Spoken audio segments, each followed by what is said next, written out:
Diabetes के patient हैं, अगर आप डायबिटीज़ में इलाज का मतलब केवल ब्लड शुगर जानते हैं, आप अपने इलाज के उद्देश्य को केवल शुगर को मानते हैं और खाली पेट की शुगर एक नियमित मात्रा में और खाना खाने के बाद वाली शुगर एक नियमित मात्रा में जानते हैं, और अगर आप इस HbA1c को शुगर का परिमाप मानते हैं और केवल इन्हीं 3 पैरामीटर से आप अपनी शुगर को कंट्रोल या अनकंट्रोल्ड मानते हैं, तो ये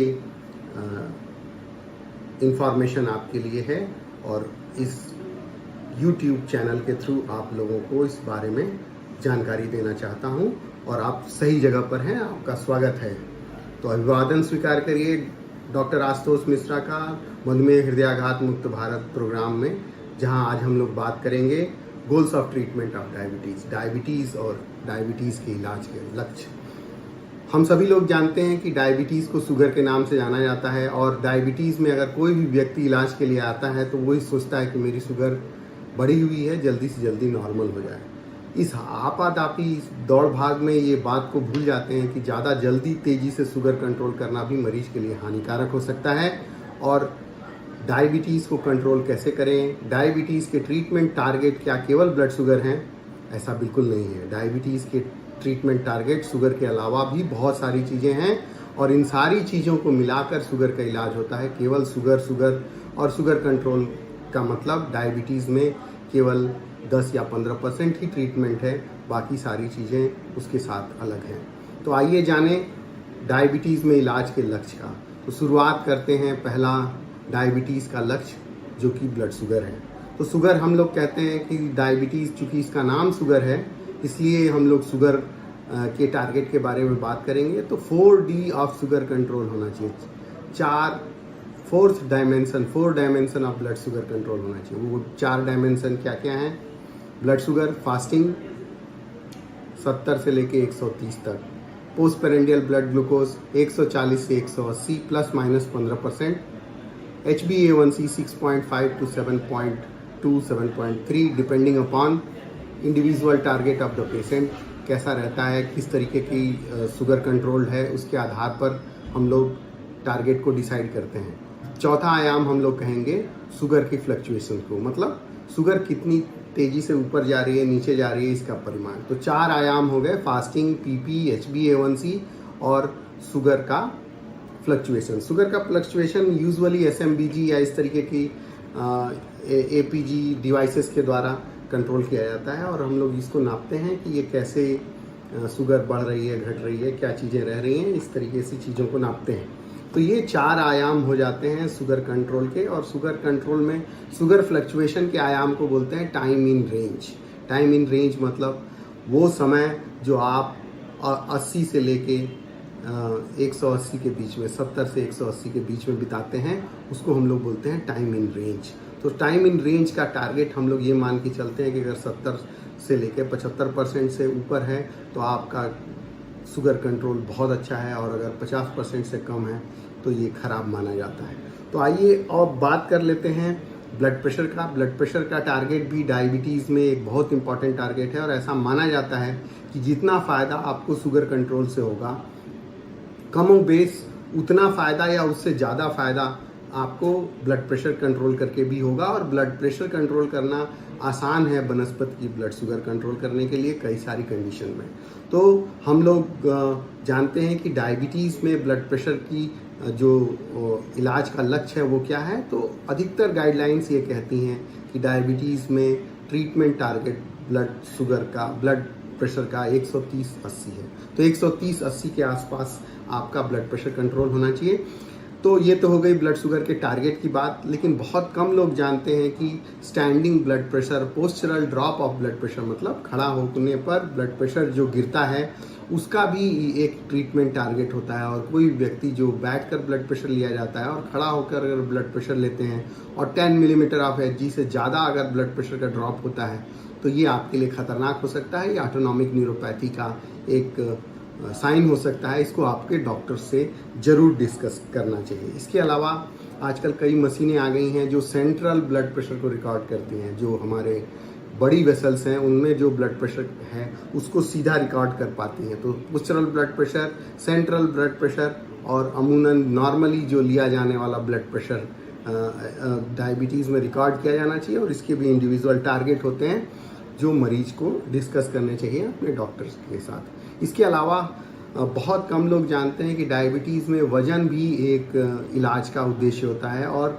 वज़न अगर आपकी हाइट के हिसाब से सही है, जिसको हम लोग नापते हैं बीएमआई के पैमाने के द्वारा, तो अगर आपका बीएमआई 25 से कम है तो आप डायबिटीज़ में सही दिशा में जा रहे हैं, और अगर ये बीएमआई 25 या 25 से ज़्यादा है तो आपका वेट ज़्यादा है, और आपको डायबिटीज़ में अपने डॉक्टर से बात करनी चाहिए कि कैसे वेट कंट्रोल करें। अगर किसी का वेट ज़्यादा है तो अमूमन 5 से 10% भी अगर वज़न कम करते हैं तो आपको इलाज में काफ़ी फ़ायदा होने वाला है। कोई ज़रूरी नहीं है कि आप अपना वज़न बीएमआई के हिसाब से, अगर आपका वेट लॉस 10 या 15 किलो आ रहा है तो 10 या 15 किलो ही कम करने की ज़रूरत है। 4 से 5 किलो भी वज़न अगर आप अपने बेसलाइन वेट से कम करते हैं, अगर आप ओवरवेट हैं या ओबीज हैं, तो आपको इसका फ़ायदा डायबिटीज़ में मिलने वाला है। इसके अलावा विभिन्न एंथ्रोपोमेट्रिक पैरामीटर भी डायबिटीज़ के ट्रीटमेंट के टारगेट होते हैं, जो आप सब लोगों को जानना चाहिए। जैसे कमर का घेरा, पुरुषों में 90 सेंटीमीटर के आसपास, महिलाओं में 80 सेंटीमीटर के आसपास, गर्दन का घेरा, और सजाइटल एब्डोमिनल डायमीटर, मतलब पेट का आर पार डायमीटर कितना है, जिसको सजाइटल एब्डोमिनल डायमीटर कहते हैं। इसके अलावा वेस्ट हिप रेशियो भी एक पैरामीटर होता है, एंथ्रोपोमेट्रिक पैरामीटर होता है, जो डायबिटीज़ में इलाज का टारगेट है। तो आप अपने डॉक्टर से इस बारे में बात करें, एंथ्रोपोमेट्रिक मेजरमेंट्स करवाएं और इसके बारे में ध्यान से देखें। ये आपके डायबिटीज़ में हार्ट की प्रॉब्लम तथा अन्य अंगों की खराबी को प्रिडिक्ट करता है, और इसके द्वारा हम लोग चीज़ों को जान सकते हैं। इसके अलावा स्किन फोल्ड थिकनेस भी एक ऐसा पैरामीटर है जो हम लोग एंथ्रोपोमेट्रिक पैरामीटर में लेते हैं, लेकिन ये सामान्यतया नहीं लिया जाता है। लेकिन स्किन फोल्ड थिकनेस अगर ले पाते हैं तो ये भी एक बहुत अच्छा ट्रीटमेंट टारगेट है, और स्किन फोल्ड थिकनेस अगर पेशेंट की नॉर्मल रेंज में रहती है तो बॉडी फैट नॉर्मल होता है, ऐसा कहा जाता है। इसके अलावा डायबिटीज़ में जो ट्रीटमेंट का टारगेट है, ये ब्लड शुगर ना होकर अंगों की खराबी रोकना है। तो अंगों की खराबी रोकना अधिकतर काम है, और कॉम्प्लिकेशन प्रिवेंट करना एक बहुत महत्वपूर्ण काम है। इस दिशा में सबसे महत्वपूर्ण अंग जो हम लोगों के डायबिटीज़ में ह्यूमन बॉडी के अंदर है, उसका नाम है हार्ट। हार्ट का प्रिवेंशन, हार्ट अटैक से बचाव डायबिटीज़ के इलाज के प्रमुख उद्देश्य में आता है, और इसके लिए 10 साल में, अगले 10 साल में होने वाले हार्ट अटैक की संभावना का आकलन और उसका ट्रीटमेंट करना बहुत ज़रूरी है, जो बहुत सारे लोग नहीं करते हैं, जिसको हम लोग ASCVD रिस्क स्टिमुलेशन या डिफरेंट रिस्क एस्टिमेशन इक्वेशन जो होते हैं, जो ये एस्टिमेट कर पाते हैं, पूल कोहॉर्ट इक्वेशन, जो ये बता पाते हैं कि अगले 10 साल में हार्ट अटैक की संभावना कितनी है।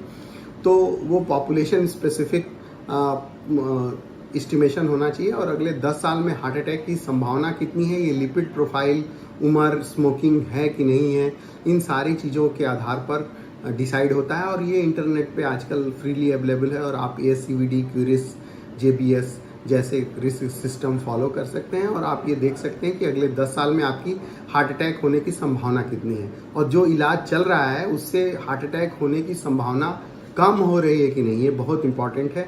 इससे हम रियल टाइम में ये मॉनिटर कर सकते हैं कि हम सही दिशा में जा रहे हैं या गलत दिशा में जा रहे हैं। इसके साथ हम खराब कोलेस्ट्रॉल, अच्छे कोलेस्ट्रॉल को भी टारगेट करते हैं, और विभिन्न दवाइयां हैं जिसमें LDL, non HDL, ApoB, ApoA1 target किया जाता है। और हमारा बताने का उद्देश्य केवल ये है कि खराब कोलेस्ट्रॉल और अच्छा कोलेस्ट्रॉल भी ट्रीटमेंट टारगेट है, केवल ब्लड शुगर ट्रीटमेंट टारगेट नहीं है।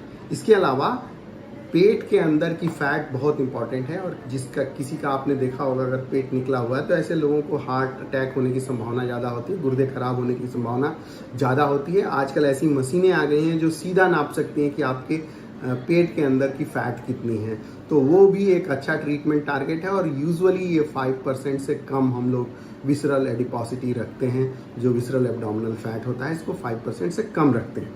इसके अलावा डिफरेंट कार्डियक ऑटोनॉमिक टेस्ट होते हैं, पल्स वेव वेलोसिटी होती है जो आपके वेसल की हेल्थ को बता देती है, वेसल की एज को बता देती है, डायबिटीज़ के ट्रीटमेंट टारगेट में आता है। और ये जैसे जैसे डायबिटीज़ पुरानी होती चली जाती है, ये सारे फैक्टर जल्दी से एबनॉर्मल होते चले जाते हैं और अल्टीमेटली हार्ट अटैक होता है। हमारा ये कहने का मतलब है कि एक बार हार्ट अटैक होने के बाद जागना बुद्धिमानी नहीं है। इससे पहले होने वाले चेंजेस, जैसे आपकी वेसल की उम्र बढ़ रही हो, वेसल की पल्स वेव वेलोसिटी गड़बड़ है, तो हम लोग ज़्यादा अच्छे से इंटरवीन करके और आपको हार्ट अटैक से बचा सकते हैं। ये अर्ली इंडिकेटर होता है। इसके अलावा गुर्दे को भी बचाना हम लोगों का एक बहुत बड़ा उद्देश्य होता है डायबिटीज़ के ट्रीटमेंट में। गुर्दे की खराबी रोकने के लिए यूरिक एसिड का नॉर्मल रखना, पेशाब में प्रोटीन का नॉर्मल होना, कोलेस्ट्रॉल का नॉर्मल होना, पेट का फैट का रिड्यूस होना, ब्लड प्रेशर का नॉर्मल होना बहुत ज़रूरी होता है। और किडनी फेल्योर रिस्क भी निकाला जा सकता है, जिसको हम लोग कहते हैं अगले 10 साल में किडनी खराब होने की संभावना कितनी है। आज कल ये कैलकुलेटर्स इंटरनेट पे अवेलेबल हैं, ये पता कर सकते हैं कि अगले 10 साल में डायलिसिस होने की संभावना या किडनी फेल होने की संभावना कितनी है। और आप इलाज के दौरान ये देख सकते हैं कि ये घट रहा है कि बढ़ रहा है, और अकॉर्डिंगली आप काम कर सकते हैं। इसके अलावा आँखों में रेटिना का एग्जामिनेशन, आँख में हर साल फंडल फोटोग्राफी देखकर आप ये पता कर सकते हैं कि आँखें तो नहीं खराब हो रही हैं, कहीं रेटिना पर आपका डायबिटीज़ का असर पड़ा है कि नहीं। ये बहुत दुर्भाग्य की बात है कि जब तक रेटिना पूरी तरीके से ख़राब नहीं हो जाती, कई बार कोई साइन सिम्टम्स नहीं होते, ऊपर से देखने में सब कुछ नॉर्मल लगता है, और एक दिन अचानक से आँखों में रेटिना में खराबी हो जाती है, रेटिनल डिटैचमेंट हो जाता है, और अंधापन होने का एक प्रमुख कारण डायबिटिक रेटिनोपैथी है। और हमारे बहुत सारे पेशेंट में आँखों की प्रॉब्लम केवल इसलिए होती है क्योंकि उन्होंने कई बार अपना आँख नहीं दिखाया है, रेटिना को चेक नहीं कराया है। तो आप लोगों से गुजारिश है कि साल में एक बार कम से कम ज़रूर अपने रेटिना का एग्जामिनेशन कराएं, ताकि कोई भी बीमारी अर्ली स्टेज में पकड़ा जा सके और इसका संपूर्ण इलाज किया जा सके। इसके अलावा पैरों की देखभाल बहुत ज़रूरी है, पैरों के लिए ट्रीटमेंट टारगेट बहुत ज़रूरी है, पैर का एग्जामिनेशन बहुत ज़रूरी है, और एक डॉक्टर के द्वारा अच्छे से पैर का एग्जामिनेशन होना चाहिए। जैसा कि आप देख सकते हैं, इस तरीके के इंस्ट्रूमेंट आपको मिल जाते हैं, और इससे आप पूरे पैर को अच्छे से देख सकते हैं, और सारी चीज़ें जो है एग्जामिन की जा सकती हैं इस इंस्ट्रूमेंट के द्वारा, और पैर को अच्छे से देखा जा सकता है।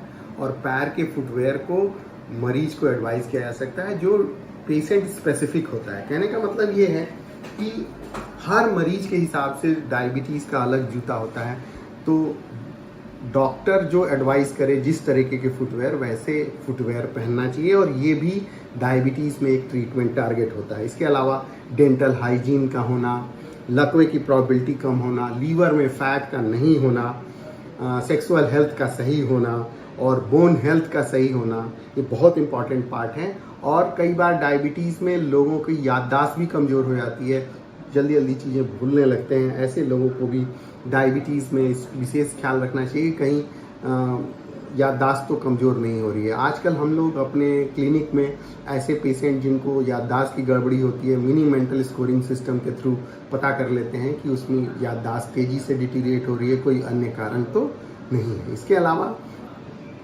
डिप्रेशन भी एक कॉमन कोमॉर्बिड कंडीशन है, और डिप्रेशन भी most of the time diabetes के साथ एसोसिएटेड होता है, और इसका इलाज किए बिना डायबिटीज़ का सही इलाज नहीं हो सकता है। आप लाख दवा दे लीजिए, अगर पेशेंट डिप्रेस्ड रहेगा तो उसकी शुगर कभी कंट्रोल नहीं होने वाली है।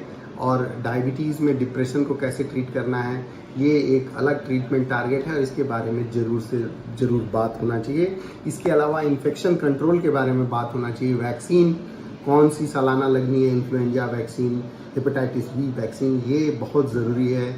कोरोना की वैक्सीन के अलावा डायबिटीज़ के पेशेंट को ये समय समय पे लगते रहना चाहिए। इसके अलावा घुटनों की प्रॉब्लम एक बहुत इंपॉर्टेंट प्रॉब्लम है। पीठ दर्द और घुटनों की प्रॉब्लम डायबिटीज़ के मरीज को होती है, जिसकी वजह से वो अच्छे से वॉक नहीं कर सकते, अच्छे से एक्सरसाइज नहीं कर सकते।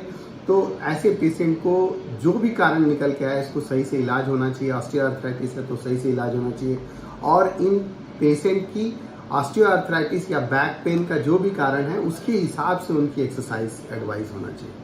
तो कुल मिला के जो बात का लबोलुआब ये निकलता है, अगर हम कहें कि डायबिटीज़ में ट्रीटमेंट टारगेट केवल ब्लड शुगर नहीं है। अगर केवल शुगर कंट्रोल है, इसका मतलब आपका इलाज सही चल रहा है, ऐसा ज़रूरी नहीं है। बहुत सारी दवाइयाँ केवल शुगर को नॉर्मल करती हैं, लेकिन वो डायबिटीज़ का सही इलाज नहीं है। डायबिटीज़ का असली इलाज उसी मायने में सही है जब डायबिटीज के इलाज से अंगों की खराबी को बचाया जाए।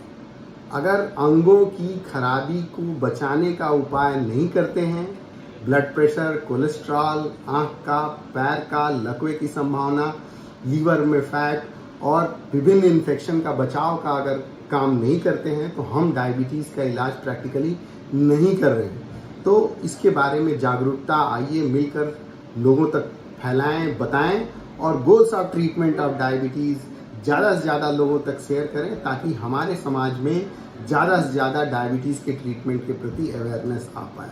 तो फिर मिलूंगा किसी नए विषय के साथ, तब तक के लिए अभिवादन स्वीकार करिए। आशुतोष मिश्रा का नमस्कार।